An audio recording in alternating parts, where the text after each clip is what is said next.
Hey everyone, welcome to another episode of Good Problems to Have with David Nima. I am your host, David Nima, and on this podcast, we like to spread health, wealth, peace, joy, and love to all and everyone, 1 nanosecond at a time. And today I wanted to create this video reaction to a video by Valuetainment and Patrick Bet-David's brand, defending women who don't want promiscuous women, defending men who don't want promiscuous women. So this is a debate between two women regarding what I guess what men want, and let's listen to it. And I'm going to go ahead and react to various clips. So here we go. Body count, though. Do you understand the logic behind it? I think it's insecurity. That's where it comes from. I think it's insecurity. That's where it comes from. Excellent. Like, do they really want to have a woman that is just a virgin? Because she's not going to be good, and she's going to have no experience. They don't need you to be good, though. That's so boring. Isn't that It's boring? not boring. That's so boring. That's absolutely true. It is boring, and of course, a woman should be a good lover, just as a man should be a good lover. So I don't know why there is this kind of double standard, according to Jedediah, that women don't need to be good in bed. What's that about? I'll tell you what, That's it's not so boring.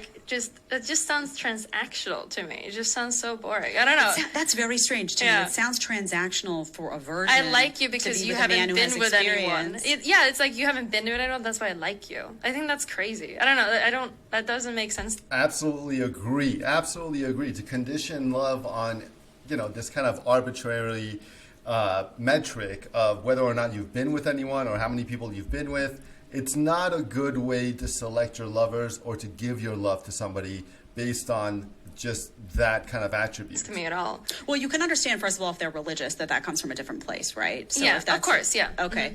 So Well, there we go with the religious exception here, right? So if it's from religion that they want a virgin, or they want a non-promiscuous woman, or they want a woman with men want a woman with very little experience in bed, then that's okay, right? That's what they want. Now, of course, everybody's entitled to their own preferences, but I think Jedediah here has this kind of moral high ground, or this kind of adamant position that if you, as a woman, have been with a lot of men are not going to, they're going to find you less desirable. So let's listen to a little bit more about this. guys that are alpha guys that are, guys. want to be, head of households and consider themselves leaders and want to, provide for their women. And they don't find it unattractive that a woman would have inexperience, because they feel like, what's going to make that experience in the bedroom so powerful is not that she can bounce off the walls or knows all these tricks or knows all these sexual things and look, she's doing something like out of a porno. That's not what's appealing to them. What's appealing is that she's really... Let me just stop it right there.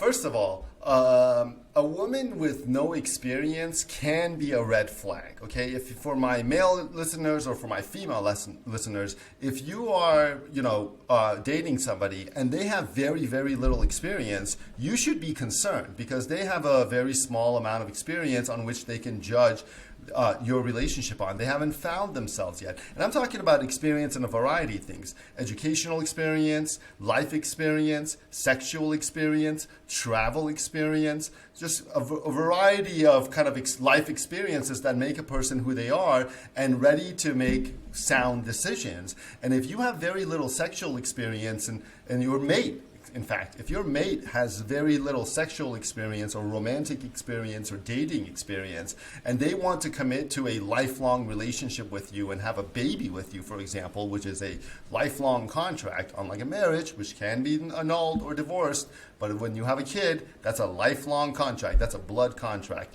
And if anybody comes up to you and says, hey, I'm ready to have this lifelong contract with you based on zero experience in bed, or 1 or 2 lovers in bed, or 1 or 2 long-term relationships, I would find that as a red flag. And I would advise anybody who is coming to me for dating advice to, take that at least under consideration. So she's saying that men will not find inexperience unattractive, which is a triple negative, I think.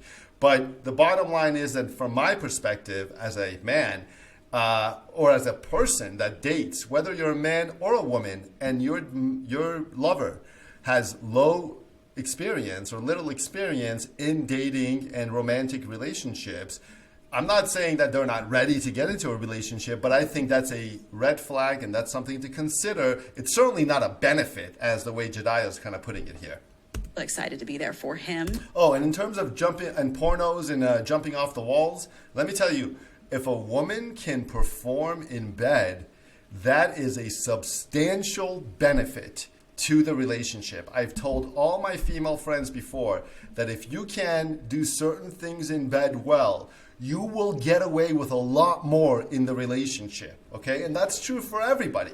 A lot of people, I mean, we judge at people on the totality of their kind of assets and liabilities or benefits and costs or, their good traits and their bad traits. Nobody's perfect. And being good in bed is one of the best things that you can do as a man or a woman or any other gender that you identify with, because I'm here to tell you that a lot of people will stay in the relationship with you if you're good in bed, and you can get away with more, okay? So she's completely wrong here that men for some reason want this kind of like boring woman in bed. This is a formula for disaster going into any relationship, 100%. She's present, she's loyal, she's committed, and he doesn't need her to be an acrobat. He just needs her to be loyal. So that's where I'm telling you right now, women and men, if you are an acrobat in bed, you will have better relationships, 1,000%. Being good in bed and having a healthy practice of sexuality is a critical thing in relationships. And Jedediah here is kind of like saying, hey, it's not even like it's a moot issue. Men don't even care about this. Men care about loyalty, and men care about, other things about women. Of course, men care about the whole package. But if you're telling anybody that men don't care about how good you are in bed as a woman, I don't care how pretty you are, I don't care how beautiful you are, subjectively and objectively in the world. If you suck in bed, that's going to be a mark against you, okay? That's 100% true. They're coming from. It's not appealing. The sexual promiscuity actually is a turnoff, because then that means if she's doing all this stuff, she got a lot of practice with all these other guys. That's not special to me anymore. That's somebody who's more likely to cheat or stray. Are we talking about sex or dating? Sex. I'm talking about sex. Yeah, but I'm going to assume that they're probably dating. If she's gone to that step, they're probably dating, right? Probably. I mean, you never know. Yeah, probably. Yeah. It doesn't make sense to me. You don't see that in body count. No, because if she's picked to be with you after all these guys, isn't that special because she picked you instead of all these other guys? I would say that's a much more sound decision, right? Having that kind of breadth of experience and dating experience and romantic experience and then picking a mate, you're in a much better position to pick somebody. Imagine if you're investing in businesses, right? And the first business opportunity that comes across your way, you invest your money in. Now, that may or may not be a great business opportunity, but if I was going to invest alongside with you, and you're coming to me and saying, hey, David, I have this great business opportunity I'm going to invest in. Do you want to come invest in alongside with me? I'll say, what's your investment experience? I say, this is my first investment. I say, come on, I don't think I can trust you to that this business, if I was just going to take your word alone, that this is a good business investment opportunity because you don't have the experience to select good business opportunities. And the same thing happens if you have a vast array of experience. If you're investing alongside Warren Buffett, for example, or some other experienced, seasoned investor who's been through the trials and tribulations of investment, and has been through several rounds of investment with different businesses. And then they come up to you and say, hey, look, based on my experience with all these investments, I want you to invest alongside with me into this company. You're much more likely to at least trust that person's decision versus the person who's inexperienced. So she's absolutely making a great point here that a woman, regardless of your moral judgment on the promiscuity and how many partners you have, if that is put aside, as I suggest in Chapter 8 of Good Problems to Have, and you just look at it as from an objective perspective, more experience lends itself to better decision making. And less experience lends itself to worse decision making. And this is a fact in almost every facet of life. And for anybody to say that, and I think she makes a great point here, that it is a more special selection, I think, if you have a woman who's been around and has the experience, or a man that has the experience to make a firm, sound decision, versus somebody who's just, fresh off the dating pool or fresh into the dating pool. That's how I view it. It's like she picked that person. She went through 100 and she didn't like any of them as much as she likes the last one. And then she has all these experiences and is probably really great in bed. Well, they'll say no because there was something wrong with her judgment, that she allowed herself to be that open and that intimate with so many guys. She couldn't have been. Okay, so there's nothing wrong with your judgment based on the number of person that you decide to be intimate with. Okay, there is nothing wrong with your judgment. It is a personal selection and preference. Notice how she doesn't specify a number. What number is too much? Is it 5, 15, 50, 500? There is no number, and whatever number anybody selects or you personally are answering right now, that number is arbitrary. You're selecting that based on your own metrics, okay? Some of you may be thinking 20 partners is, just enough, and anything over that is too much. Some of you may be thinking 3 or 4 partners is really the absolute limit, and then that's it. You got to commit to somebody long term. Some of you guys may be thinking, hey, I think 50 partners plus is really where you're starting to get the experience that you need. Any number that you're thinking in your head is completely arbitrary, and you're no more right or wrong than anybody else. And for Jedediah here to assess that or to state that, you have low judgment, you have bad judgment because of the larger number of partners that you have. I'm going to counter and say you have bad judgment if you have low partners, and then you're getting into a long-term relationship. Okay, so this concept of, she's definitely judging promiscuous women and saying they are just kind of, I guess, according to natural law, wrong, which is completely bullshit. But not only that, but she's talking about how you have bad judgment or bad decision-making skills by having a large number of partners. And again, the number large is not defined. And it's completely bullshit in terms of, tying your judgment level or your decision-making level to the number of partners you have. If you're smart and you know what you're doing, it's not about what you do, it's about how you do it. And if you know the reasons that why you are getting involved with different partners romantically and sexually, and you're doing it for the right reason, which is, for example, joy, experience, experimentation, for example, and you're not doing it because of some kind of manic void within yourself that you're trying to fill, or some of these other wrong reasons to do things, then you're making a sound decision for yourself. You're making an informed decision for yourself. Good for you, and have a good time. And don't let anybody like Jedediah or anybody else tell you that you have poor judgment because just by having X number of sexual partners where X is undefined. In love with 100. If you're using 100 is a big number, right? Yeah, let's say is 100 a big number? Is 100 a big number really? I mean, that's according to her.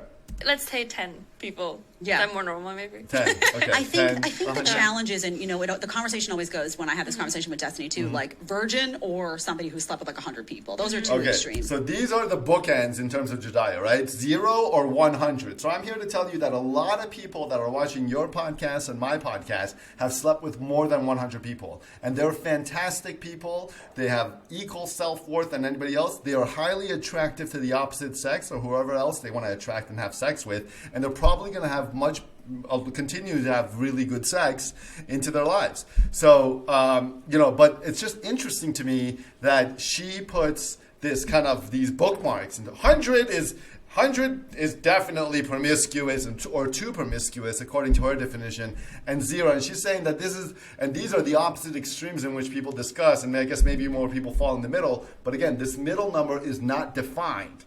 And whatever number is selected, if it was, and if you watch the rest of this video, when we will, the number is not defined. But whatever number you put on it, that is your arbitrary selection, and it means nothing to anybody else. cases, right? Do I think that most guys would take a virgin gladly over somebody who had slept with 100 people? 100%. Okay, so I love how two women are talking about what guys want, but nevertheless, I think they're entitled to their opinion. But she's completely wrong. I think for one night or for forever, having a virgin versus a porn star, I guess according to her example, it can go either way. The virgin can be, just terrible for life, or that one night. The porn star can be terrific and terrible for life for that one night. So it can go completely either way. It's honestly, I would say it's irrelevant, with a lot of other factors being considered in terms of whether I was going to select to sleep with somebody for one night or for, let's say, 10 years or 50 years, right? A porn star or a virgin. 100%. But 100% do I think they're my really ass. opposed to a woman who's slept with a few guys that she had relationships with, where she did pair sex with emotion, where she was having something real? No, I think that's totally okay. I think the challenge is that they worry that if you're able to disconnect sex from emotion, you're more likely to then cheat in a relationship. You're more likely the second you hit a roadblock to be somebody who can go cheat because you're Absolutely bullshit again. I think what she's saying is, I think she would argue that men can separate sex from emotion. So she's automatically saying that men are more likely to cheat. And this is just classic gender stereotyping, which I'm 100% against. I am here to suggest to you that if you want to ascertain whether someone is more likely to cheat than somebody else, don't base it on gender. Base it on their own individual traits and characteristics, okay? The gender is completely irrelevant in terms of your own personal life, okay? Your wife, your female partner, is just as likely to cheat as a male partner under various circumstances. So this is just BS stereotyping to try to kind of work backwards into the logic that women should not sleep with a large number of men because I guess they will come off as somebody who's more likely to cheat. I mean, this is disgusting, honestly. You're wired that way. You're capable of just sex is sex.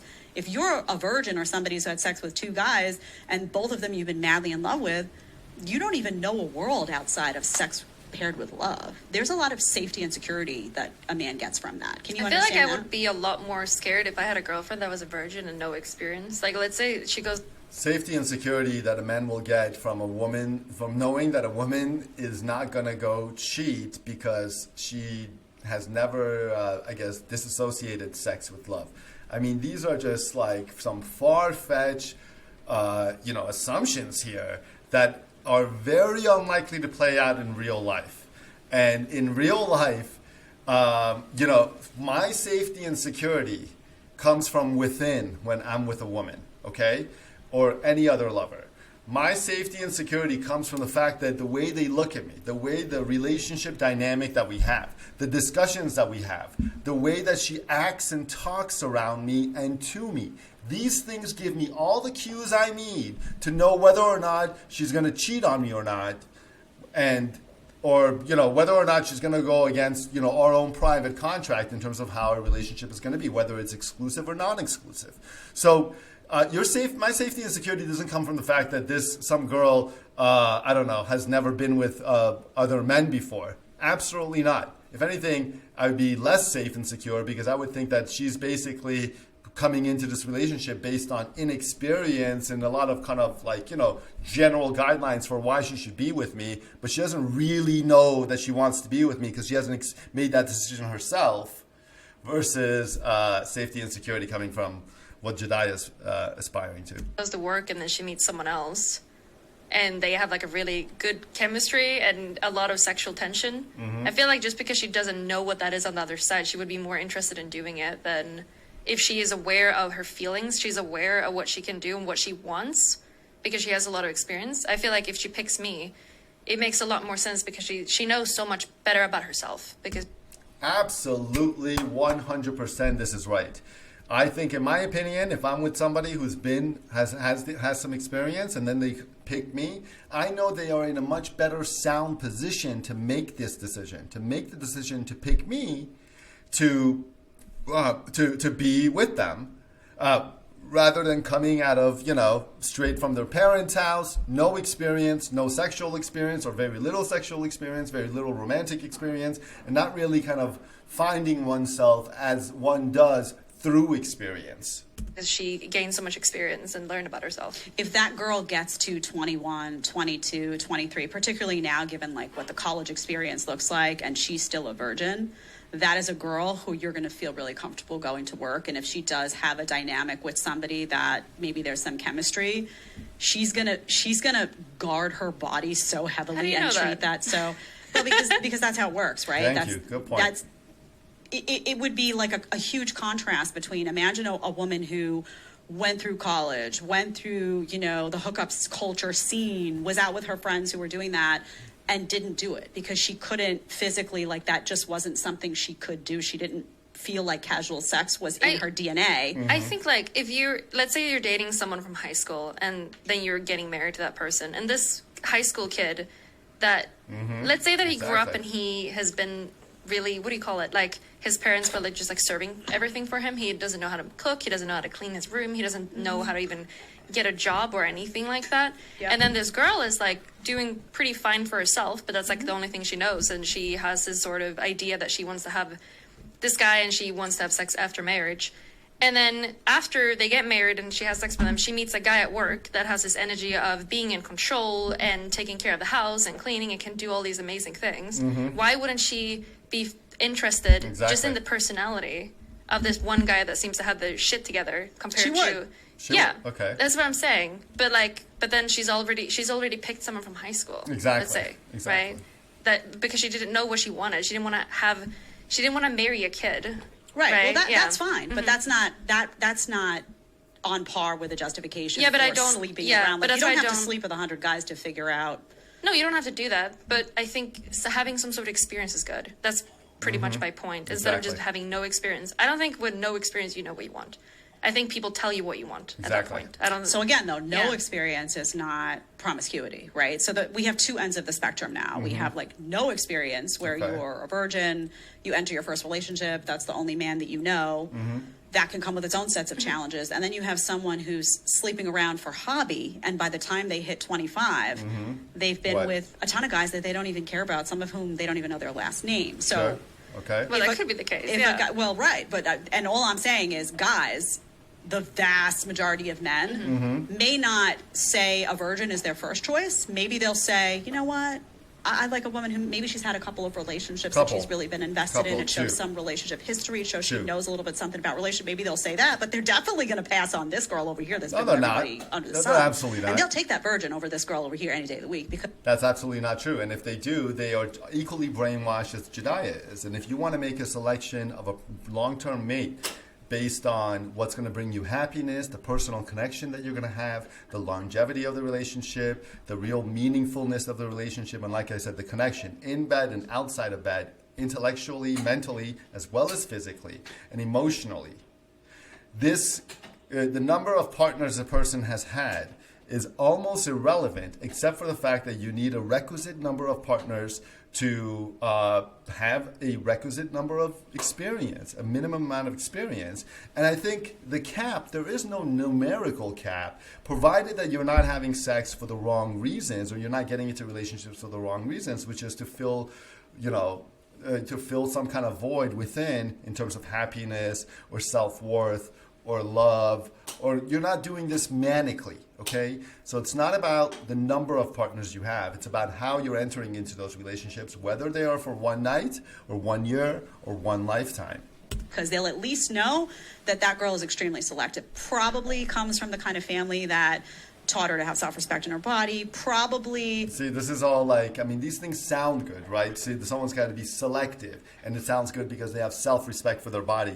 These are the kind of buzzwords that have been used to essentially shame people who want to, live their lives without judgment. Is going to be very unlikely to stray in the same way. Stray. And I know you see it differently, that's a bad word. but that's a really bad word. If you're able to have sex loosely, if you're able on any level to do that, you're much more of a threat to a man than someone who's unable to do. Like I was not able And I always thought... Hold on. I want to say that you're not a threat to a man if you enjoy sex. You're a threat in a relationship if you're not honest with yourself and you don't have self-awareness, self-acceptance, and self-love.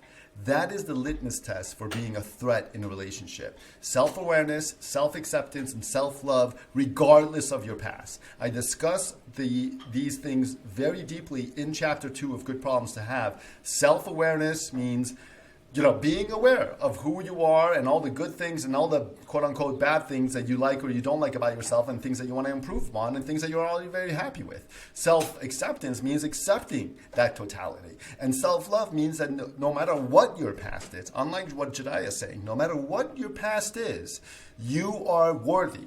You are lovable. You have self-worth. And if you've come across this kind of mindset, and be self-aware, accept yourself of who you are, and then love that kind of composition that makes you are much more likely to be in a healthy relationship and be faithful than these arbitrary and antiquated, judgmental messages that are being sent in terms of, how to conduct yourself in your romantic life. I was like, I'm flawed by design. There's something wrong with me. When I was growing up, I actually felt like I can't do that. Like it would be uncomfortable for me to even truly like make out with somebody that I didn't have like a feeling for. That made a lot of guys feel really safe because they knew if they sent me out and I was hanging out with my girl, like I was not. Okay, so my girls, anyone's level of, prior experience or how they enter into a relationship is not a litmus test for you, quote unquote, feeling safe when, your lover goes out with their friends. Feeling safe in a relationship comes from trust, looking someone in the eye and understanding and knowing that this person is going to be loyal to you and essentially going to do what they say and say what they're going to do. It's not about, where you're coming from, okay? And this is just complete BS in terms of quote unquote how you're going to feel safe in a relationship because your girlfriend is hot. I've dated some super hot girls in my time, okay? Girls that if you leave them alone and go to the bathroom and you come back, there are 5 guys hitting on them, bar none, no question. Okay? And I didn't need to know about her sexual past to feel safe. Okay? What I had to do is feel confident in myself and knowing that if I walk out there, if I'm going to walk back out from the bathroom and she's going to be surrounded by a bunch of guys, and I'm going to go in there with confidence and join the conversation, not feel unsafe because, that she went out one night, with or without me. This is just complete BS. And the fact that she couldn't let her body make out with a guy unless, they've had several dates and they're super loyal commitment to them. I'm with her on that. That's how she was raised, and that's the circumstances under which she feels safe making out with somebody. Somebody else might feel safe making out with somebody under different circumstances, for example, and feel unsafe making out with somebody under various circumstances, just because that's the way that she grew up, and those are the influences that she had in her life. Essentially, her mom and her parents telling her, hey, don't, have sex with a lot of people, wait until the 5th date or whatever to, give someone a kiss on the cheek. Those are the kind of the norms that she grew up with, and that's what she felt comfortable with. Of course, how you're raised is how you're going to conduct yourself as an adult. And this is not essentially evidence for the fact that it's a best practice. Going to stray. It wasn't in my wiring. Do you think that there's any other chance for someone to trust you without looking at your past like that? Wow, that is a bombshell question. That is a question that's exactly what Jedediah needs to look into her for. Is this the only grounds on which men are supposed to trust women? The fact of what their sexual past is?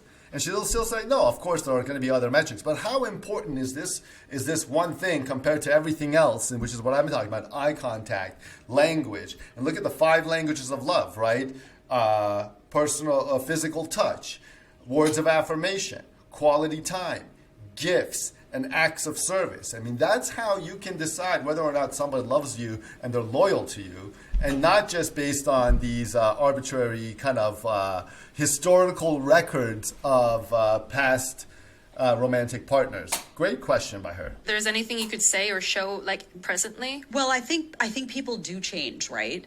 And I think like I always say, there are people who change for the better, right? They have a past. So she's not answering the question. The question was, is there anything that you can say or do to make somebody trust you other than, put out your, I guess, your resume or your kind of like your history of dating history in front of somebody?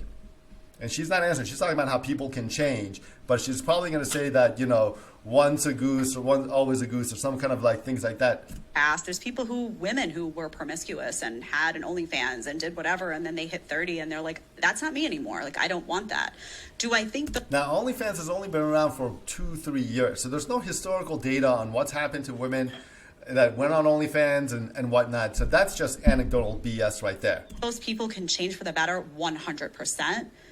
Do I think it's still really hard for guys to process their past and come to terms with it? I do. Yeah, that's just your opinion 100%. And again, I'm here to tell you that a woman that has zero experience, that's a past that you're going to have to really process and come to terms with. So the fact that she's kind of putting virgins, for example, on a pedestal and completely demonizing women who have what I call sexual freedom and liberation is, to me, is the reason why I wanted to create this video, to let you know that this is completely BS. If you're a high value man, you know exactly, how to select women based on a lot of intimate traits and indications during your relationship with them, during your interactions with them, and completely disregard, their sexual past. Not to mention the fact that who's going to be honest with you about their sexual past anyway? So if you're kind of resting your laurels on what a woman's going to tell you about what the number of sexual past is, what her number is, quote unquote, then I'm here to tell you that you're going to be lied to. 100% you're going to be lied to. So you might as well just disregard that question. I'm telling you right now. So it's like, yeah, they can change. And maybe that woman would ultimately be an amazing wife, an amazing mom. Mm-hmm. But there's a lot of guys that won't be able to get past that promiscuity. And they'll be thinking in their head, no, they won't. Is this a liability for me? Absolutely not. You're much more likely to be a liability if you don't have self-awareness, self-acceptance, and self-love. I mean, if you're a guy right now and you're listening to these messages, then I'm here to tell you that you should evaluate your mate based on whether or not they have self-awareness, self-acceptance, and self-love. Same thing for women, okay? And completely put their number of sexual partners or whatever number they tell you, because nobody else knows but them, and they can tell you whatever number that they want. Whatever number they tell you, don't even ask. I'm telling you right now, don't even ask. And you don't know the relationships I've personally ruined by even getting into this territory in conversations. Do not bring this up ever with women. And even if she's on OnlyFans, it's stupid to discuss it, at least from a judgmental perspective, in terms of, I want to know what number you have so that I can put you on my list, on my scale, and see whether or not you're going to be stray. You're going to stray or not, right? 0 to 100. Where are you? Are you 37? Sorry. You just missed the mark. The mark was 36 and you're 37. Your stray qualification, your stray risk assessment is way too high for this relationship, and I'll see you later, regardless of the fact that you're fantastic in bed, you're an independent businesswoman, you are pretty, you're kind, I enjoy spending time with you, and you smell great. Sorry, you're at 37, I was looking for a 36 and under. That would be ridiculous for you to decide your relationships based on kind of this type of ideology. Is her ability to be promiscuous going to bite me in the behind in a couple of years? Yeah. So or is her non-promiscuity, her non-experience going to bite you in the behind? You're much more likely to get fucked in the ass. You're much more likely to get bitten in behind, in a relationship by somebody who doesn't know what they're doing getting into a relationship. I think that's just how they feel.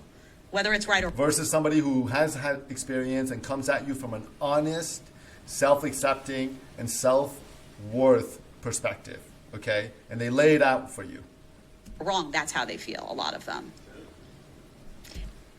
All right, guys, so that is today's video, and thank you for listening. Remember to like and subscribe GPH Lifestyle on YouTube and Instagram, and purchase the book, Good Problems to Have. Chapter 8 is No Judgment, which specifically talks about letting go of these kind of arbitrary, judgmental perspectives, and of course, Chapter 2 talking about self-awareness, self-love, self-awareness, self-acceptance, and self-love. And I'll see you guys on the next episode.